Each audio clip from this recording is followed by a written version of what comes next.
What's up, guys? It is a beautiful morning here in the state of Florida.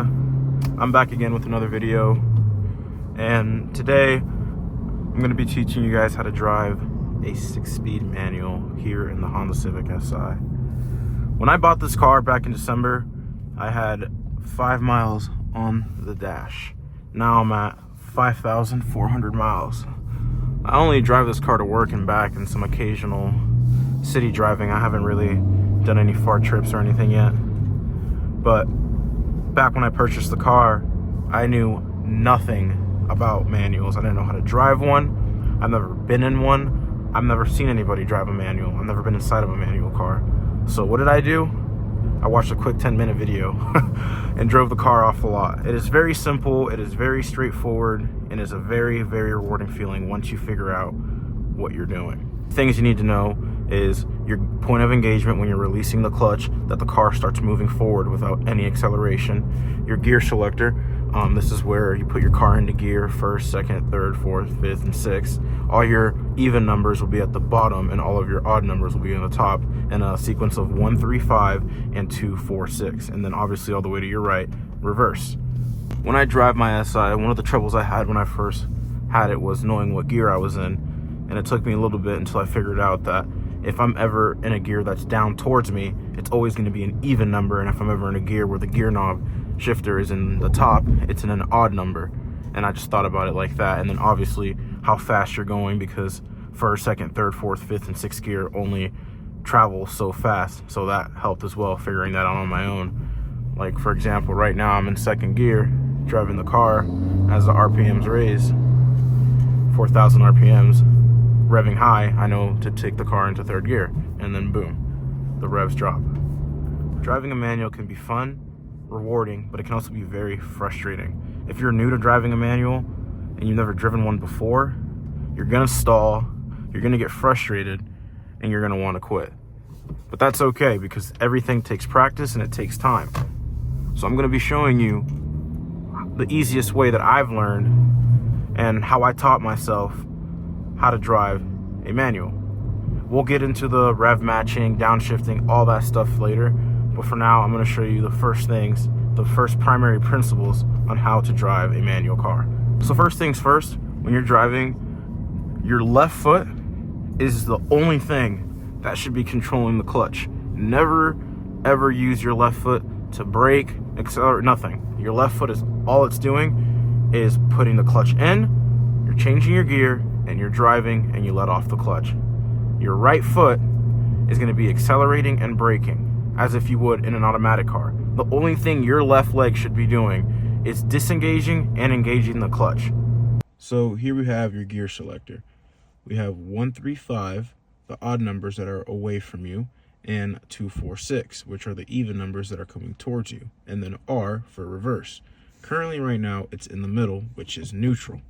When you're in neutral, the car is not engaged in a gear and can roll forward or roll backwards if your foot isn't on the brake. So when you grab your gear or your shift knob, you're going to shoot it to the left, up, that's first gear. Straight down from first gear is second. Then you go to the middle, up is third, straight down is fourth, and then top right is going to be fifth, and then straight down is going to be sixth. Now from there, if you want to go in reverse, obviously come to a complete stop, shoot the car into neutral, shoot it all the way to the right, down, and then you're going into reverse. So here are your 3 pedals. You have your accelerator and your brake. Only your right leg should be engaging these 2 pedals here, the accelerator and the brake.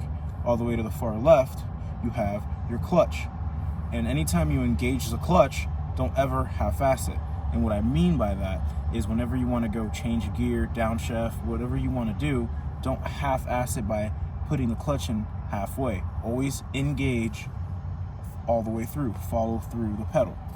Let's talk about point of engagement. Your point of engagement, or what other people like to refer it as, the biting point, is going to be when you clutch all the way in and you slowly release the clutch until your car starts moving forward. This is what that would look like. All I simply did right there was engage my clutch and then slowly let it off to about right there. And this varies for every different car, but for me, my biting point would be 1/3 of releasement, and that's how the car was able to move forward. So this is what this would look like from inside of the cabin. So you have your clutch, you engage it all the way to the left, up into first gear, and then my right foot I'm going to put up so I can show you guys that I'm not accelerating whatsoever. Slowly start releasing, and the car starts rolling forward. Once it starts picking up, you can completely let go and the car starts to move forward. Once you're at this point, this is when you can start to give it gas, and then the car drives off. Now, this might get some getting used to, and that's okay. And if you stall, that's also okay. And this is what stalling would look like. So all stalling is you releasing the clutch too fast so the car doesn't bite or engage, and you get a jerking sensation of the car. So you're at a complete stop, you're trying to take off, you engage your clutch, put it into first gear, and you let go too fast. The car stops, completely shuts off. If that happens, just don't panic.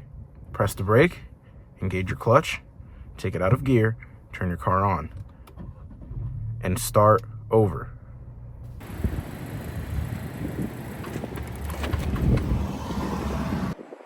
So now that you've practiced your biting point, your engagement of the clutch from first gear, you can take it to the next step and start to drive the car. So once you rolled off from a stop and you're driving the car into first gear, let's say you were in first, right? We're in first gear. You're going to clutch in. So my left hand is the clutch, my right hand is the accelerator. You're gonna clutch in, switch gears, and as you're letting the clutch go, give it gas. Just like that. So anytime you're driving, any gear that you're going up, it's fundamentally the same. So I am in third gear right now, so I want to go to fourth. So I'm going to clutch in all the way, let off the accelerator, change my gear, and as I'm letting go of the clutch, I'm giving it gas. It's a movement. Anytime you want to change gear, you're going to clutch in, change the gear, and as you're letting go, give it gas. All the same thing when you're going up a gear. Now, going down a gear, you need to rev match, because if you don't rev match, you're going to get that same jerking sensation as if you were trying to drive off and you stall the car. It is important to rev match, and how you rev match is you clutch all the way in and you blip the throttle. What blipping the throttle means is that you give it gas quickly and let go and then switch your gear, and I'll show you what that looks like here in a second. This is a little bit more advanced and takes practice, so just practice, focus on trying to drive your car, switching through the gears, and anytime you're driving you want to come to a complete stop, just take it out of gear, put it in neutral, and then come to a complete stop and start over from first gear again.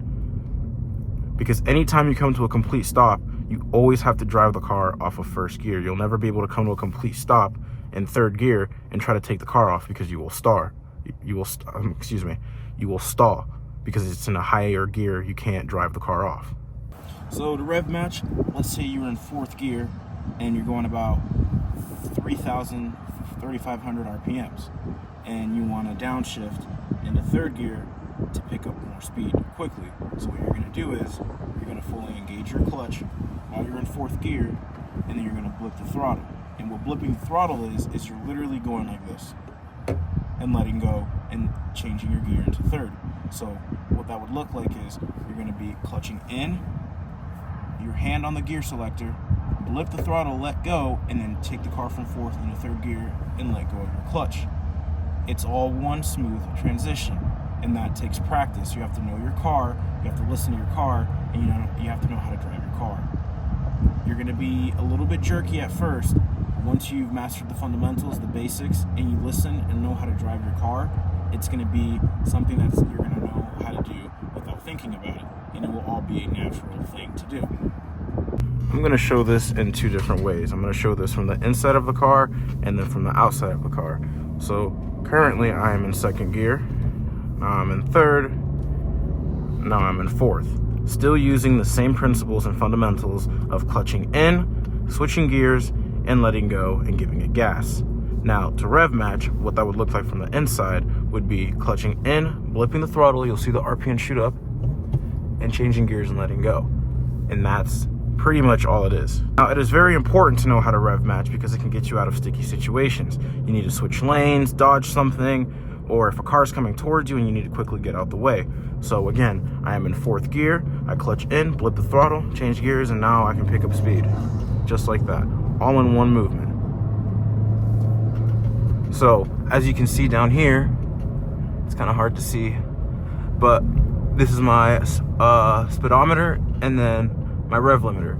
So currently, I'm going 2,300 RPMs. Now, if I want to shoot those RPMs up, I'm going to clutch in, blip the throttle, change gears, and now it shoots up higher. Now I can take up fairly quicker, pick up speed. So I took a couple videos outside on the tripod of me trying to rev match, and it didn't really work out so well. You can't really hear anything because the wind is not on my side today, so I won't be able to show you that point of view on the outside. However, we're still going to discuss and try to cover things that I may have forgotten or did not cover. So you have a bicycle and you're on the road and there's a sidewalk and you don't even use the sidewalk? Okay, buddy.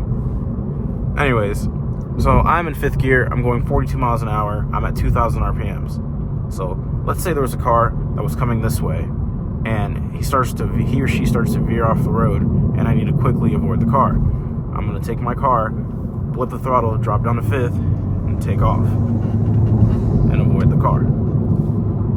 It's that easy. Now, I live in Florida, so there aren't really that many hills, and things start to get sketchy when you're on hills.